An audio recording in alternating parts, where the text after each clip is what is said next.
তরুণদের মাঝে যেখানে অর্ধেক ভোটারের অর্ধেক নারী, তাদের মধ্যে কতটুকু জাগরণ সৃষ্টি করতে পারছে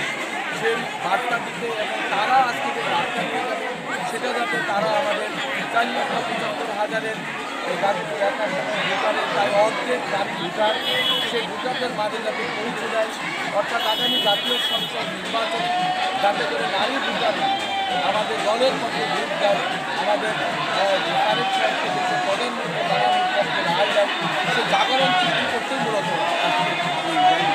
এবং বিশেষ করে নতুন প্রজন্মের যে সমস্ত ছেলেমেয়েরা ভোটার রয়েছে তাদের দৃষ্টি আকর্ষণ যে বিএনপি মূলত এই দেশের মানুষের আস্থা একটি দল, এবং বিএনপি যদি ক্ষমতায় যায় তাহলে রাষ্ট্রকাঠামোর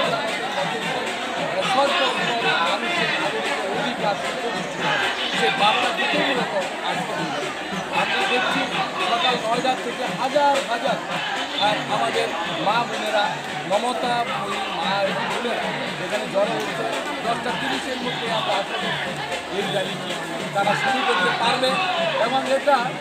একটা ব্যতিক্রম ধর্মী একটা র্যালি, আজকে কোনো পুরুষ এই র্যালিতে যাবে না। এবং শুক্রবারে করলে গার্মেন্টস এরিয়া অনেকেই মনে করে গার্মেন্টস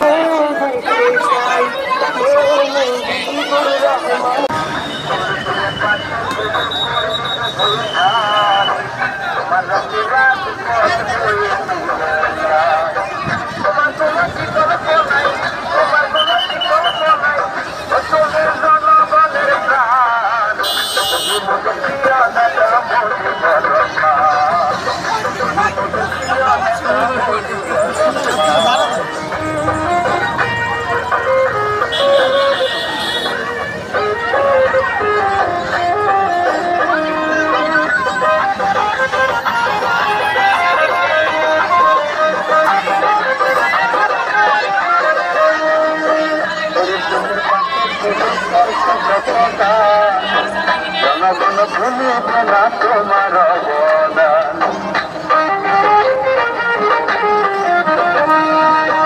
পরিস্থিতির পাশে ছিল বর্ষ শতদান, জনগণ ভুলিবে না তোমার